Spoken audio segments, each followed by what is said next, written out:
Dear students, today I am going to start with the explanation of Act 2, Scene 1. It's on page number 45 of your textbooks. This scene takes place in a room in Portia's house. With flourish of cornets means with sound of trumpets, Prince of Morocco enters with his train, that means his attendants. The other characters are Portia, Nerissa and other of her attendants and other attendants of Portia. Which this scene is in continuation with Act 1 Scene 2.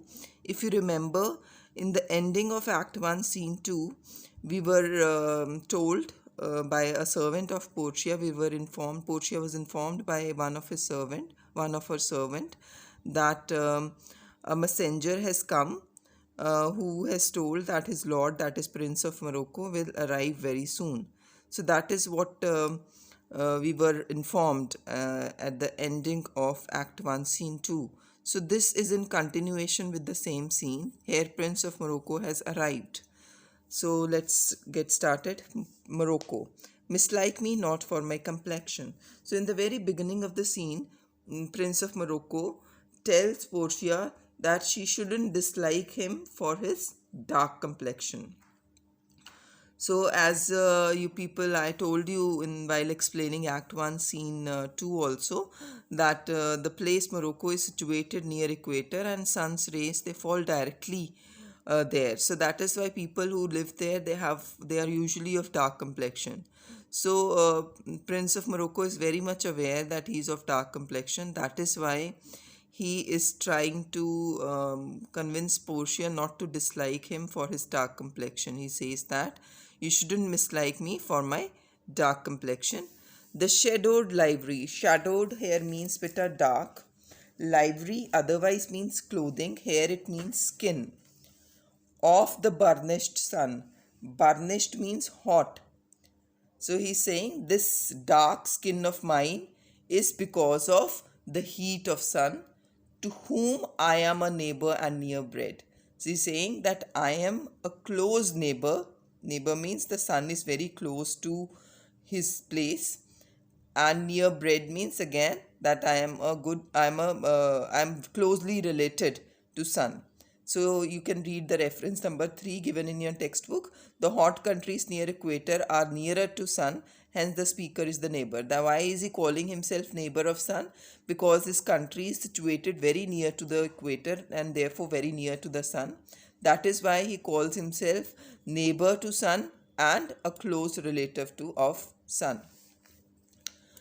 Then he says, bring me the fairest creature northward born. So he tells that he just wants to prove that he is no less than anybody who's fair enough. So he's asking Portia that even if I compete with the fairest creature born in northward, so he says, bring me the fairest creature that is northward born, that is born in northern region, where Phoebus fire scare throws the isles. He says where Phoebus is classical god of sun. So he says where the sun's rays could scarce means, please note down the meanings side by side. See, scarce means hardly, thaws means melts, and isles means ice. So he's saying where heat of sun could hardly melt ice. He says, bring me a fairest creature who's born in northern region, a region that is known to be very cold region, and where sun's rays hardly fall, and they could hardly melt ice also. So he says you can bring me a fairest born man from that region, to prove whose blood is reddest, his or mine. So again, you could refer to the reference number 7 in your textbook. So it says that it was old belief that most courageous man had reddest blood, while the coward had pale colored blood. So he is just trying to prove that he is no less than a fairest born creature in northward in terms of courage. So he's saying that even if you bring a fairest born creature northward born, where sun's heat could hardly melt ice, and he says both of us make an incision. Incision means a cut for your love. He says if we make a cut on our body for to prove your love, to prove love to you, love to Portia, then he says, mine blood will be reddest. He says, I'll have a redder blood than the creature, the fairer creature, the fairest man who's brought from northern region. So he's just trying to prove his courage and bravery to Portia. Then he says, I tell thee, lady, this aspect of mine hath feared the valiant. So please note down the meanings again here. Valiant means brave, feared means frightened. He says that this aspect of mine, he says that I am going to tell you, lady, here is Portia, that this aspect of mine, which aspect of his, the courageous aspect of Prince of Morocco, has frightened even the bravest. Then what else he says? By my love I swear. He also swears by his love that the best regarded virgins, he says that the most respected virgins means maidens, unmarried girls, of our clime means of our climate or of our country, have loved it too. He says that he swears by his love that even the most respected girls of his country love him for his courage and bravery. I would not change this hue. Hue means color. He says that I will not change my color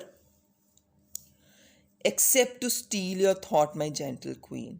He says, only to win your love and affection I will change my color. Otherwise, he says that I am not ready to change my color.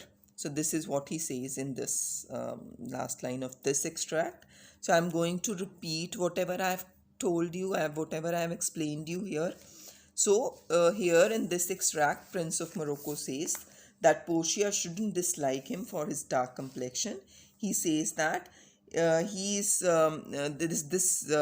dark color, the shadowed livery of burnished sun, to whom I am a neighbor and near bred. He says that I have this dark skin because of heat of sun, to whom he is a neighbor and a close relative.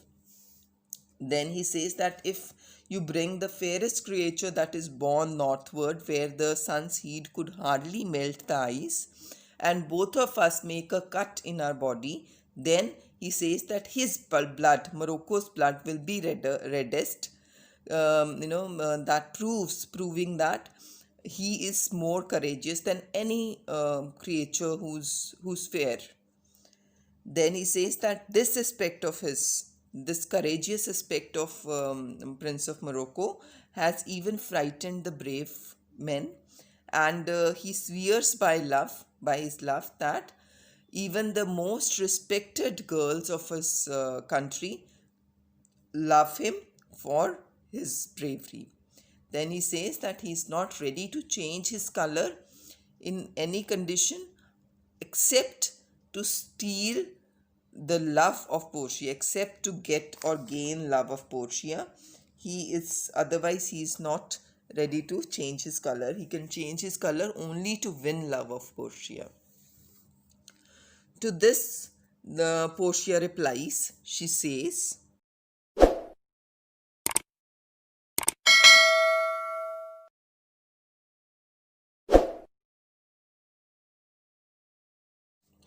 in terms of choice, I am not solely led by nice direction of maiden's eyes. So what does she say here? She says here, as far as choice is concerned, beta, we have read this.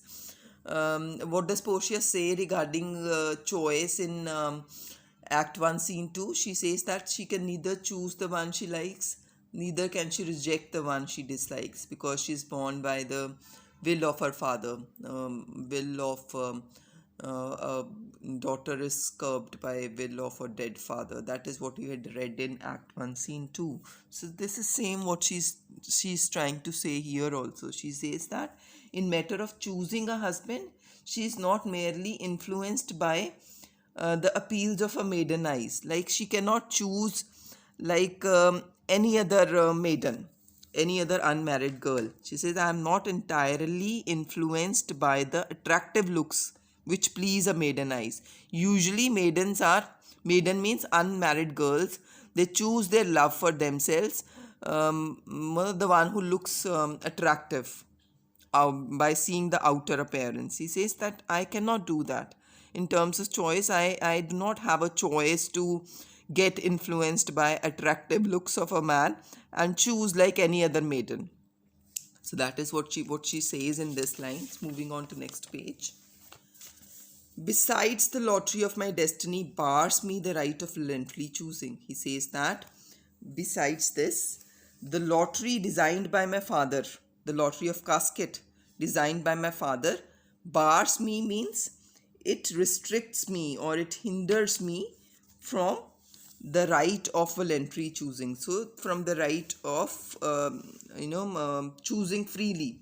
So he says that I am barred. The fact that depends, he says that I am barred, I am restricted by the lottery of caskets, and that is why I cannot choose freely the man whom I dislike, or I cannot reject the man whom I dislike or choose the one I like, because she is bound by the lottery of caskets.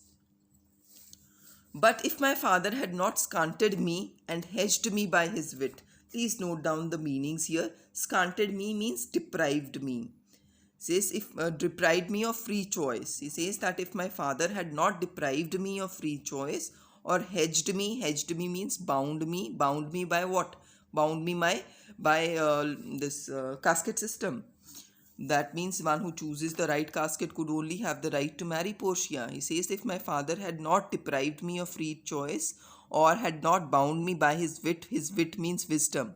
So she's bound by the wit of her father. No, her father has told that she could marry a person who only wins the right casket.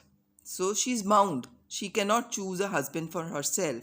So saying that even if she's trying to say that but if my father, even if she was not deprived of free choice or bound by the wisdom of her father to yield myself his wife, he's saying that to get to be a wife to a man who chooses the right casket.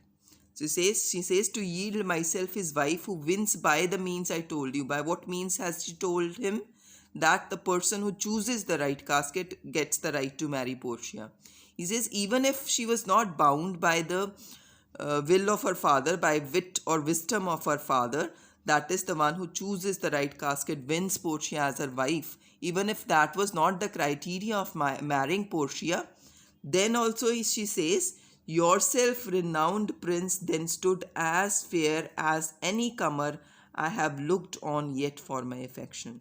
He says, even then, if this was not the criteria of marrying Portia, if Portia couldn't be won by the lottery of casket, and she, like any other ordinary girl, had a choice to choose a husband, even then she says Prince of Morocco would have been given an equal chance like any other suitor to win her affection, to win her love, to win Portia's love.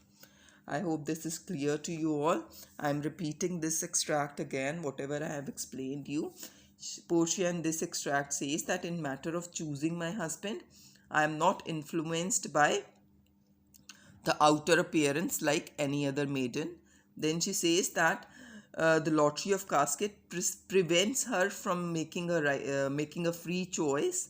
But then after saying this, she says that even if that was not the criteria, or even if her father had not taken away the right which restricted her from making a decision to marry a man she likes, even if this was not the criteria, even if she was not she couldn't be won by a man who chooses the right casket, then also Prince of Morocco would have been given an equal chance like any other suitor, like any other comer, to win Portia's love and affection. Moving on to next extract. To this Morocco thanks Portia, says, even for that I thank you. He thanks Portia for considering him equal to any other fair man. Therefore I pray you lead me to the casket. So he requests, the pray you means request you. So Morocco requests Portia to take him to the caskets because he wants to try his fortune, to try my fortune, because he wants to try his luck. He wants to choose his casket. And he wants to ultimately see if he could win Portia or not.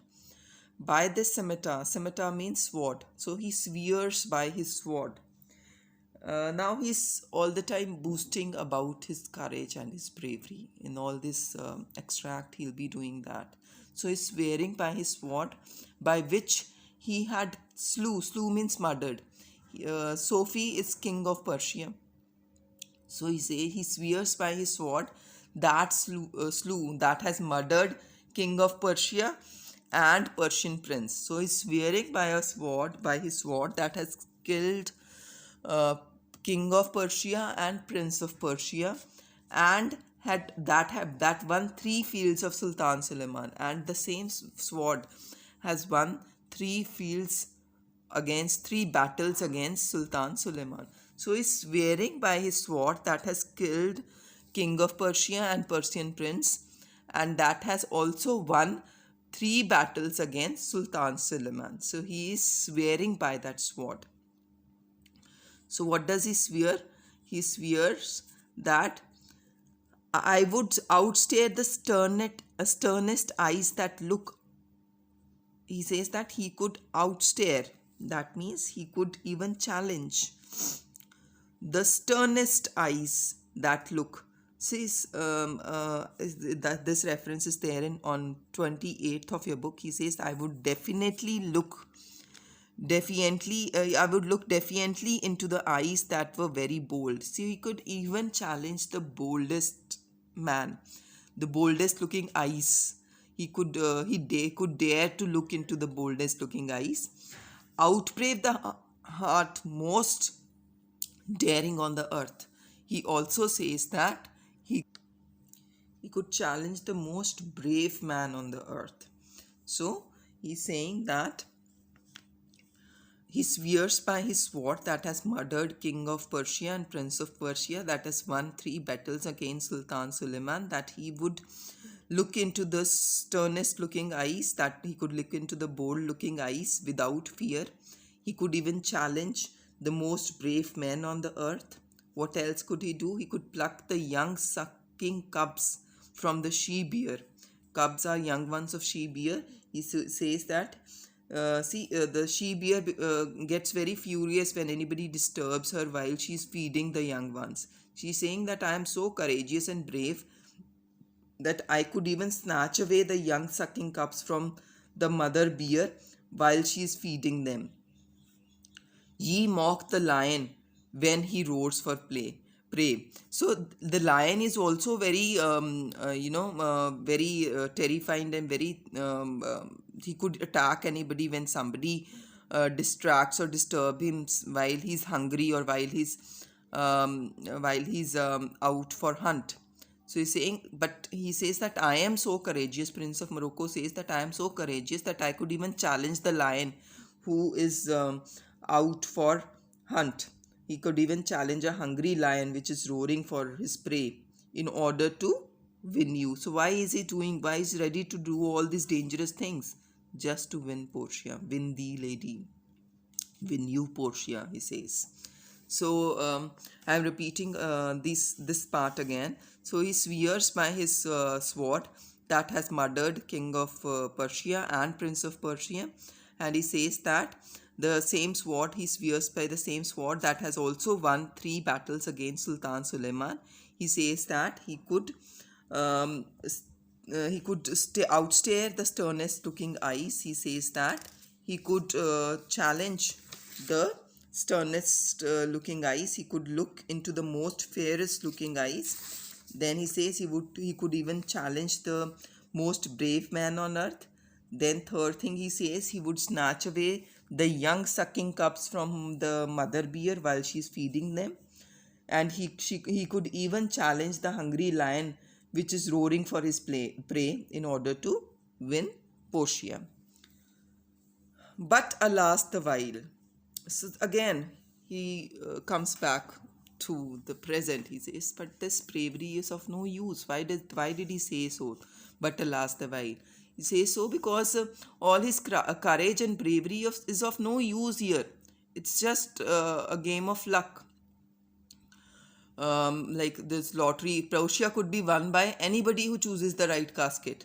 So he might not be brave enough like Morocco is. So his bravery has nothing to do to win Portia. That is why he says so. Then he gives an example. He says if Hercules and Lichas play at dice. Hercules is a Greek hero. He's known for his bravery, and Lichas is his servant. He says that if both of them play at dice, you know what is dice? You play Ludo with that dice, and while you play Ludo, does bravery has anything to do to win that game? No. So anybody who makes a greater throw, who gets a greater number on dice, wins the game, right? So bravery has nothing to do in the game of dice. So he says that this casket system is also like a game of dice. Anybody who chooses the right casket wins Portia. So bravery and other qualities are of no use in such a condition. So if Hercules and Lichas, the characters that are totally in contrast. Hercules, known for his bravery, is known as a Superman of Greek mythology, and Lichas is an ordinary man who's just a servant of Hercules.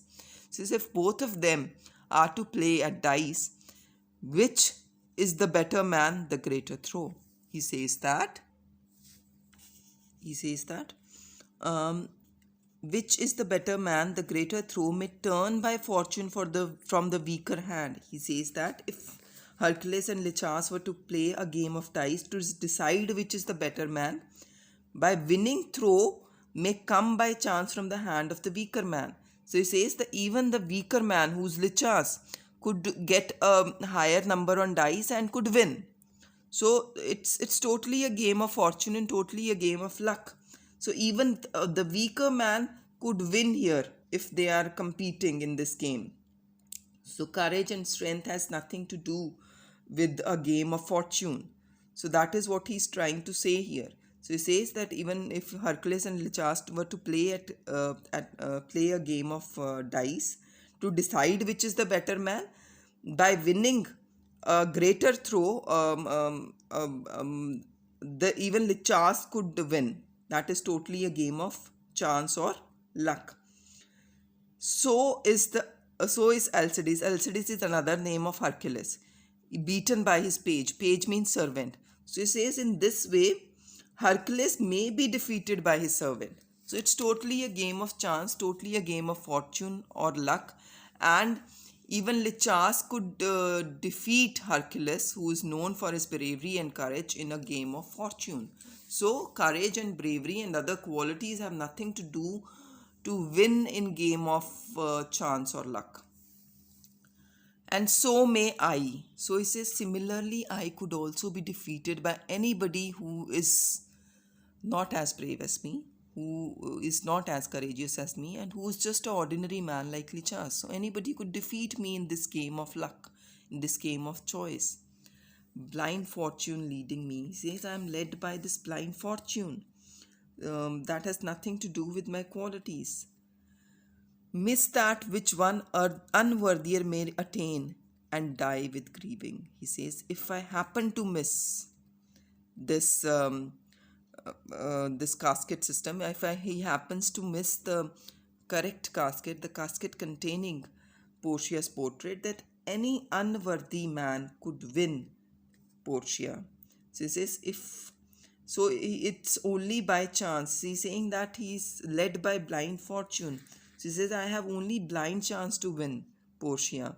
He says, I may miss this chance, and anyone less worthy than him may win. In that case, he says, he would die of sorrow. Grieving means sorrow. He says, in that case, he would die of sadness or of sorrow. Portia, you must take your chance and either not attempt to choose at all. So he says it's totally your choice. You can either take your chance and choose the casket, or you also have another choice, that you do not make an attempt at all. You can do like go back like other suitors have gone back without choosing the casket. So he says it's totally your choice. Or swear before you choose. If you choose the wrong, never speak to lady afterward in vain of marriage. He says you have to swear. There are 3 oaths, children, that you'll be reading later in the play also. The first one is told here, that if you choose, you have to swear that if you choose the wrong casket, you can never woo a lady, you can never propose a lady in terms of marriage. So never get married again in your life if you choose a wrong casket. So she devises Prince of Morocco that is totally your choice. Either take your chance, either go and choose the casket, or you also have a choice that not to choose any of the casket and go back home without choosing. But before you choose, you have to swear that if you choose the wrong casket, you have to you cannot propose a lady afterwards with the view of getting married to her. So she warns him that it's totally your choice now. Morocco, no, will not. So Morocco is very firm. He says, no, I will not go back. Come, bring me onto my chance. He wants to choose the casket. He says, lead me to the place where he can make his choice, where he can play that game of luck. Portia, first forward to the temple. After dinner, your hazard should be made. He says, first let us go to temple, and after dinner, you can make your choice. You can risk your fortune. Morocco, good fortune then, to make me blessed or cursed among men. He says, may I have a good fortune. The choice will make me the most happy or the most cursed man. So why does he say so? If he chooses the right casket and wins Portia, he will be the happiest man. And if the opposite happens, if he chooses the wrong casket, then he would consider himself to be the most cursed man. So with this we end the scene. I hope you have understood it, and do let me know in the comment section if you have any doubt or anything is not clear. Thank you so much.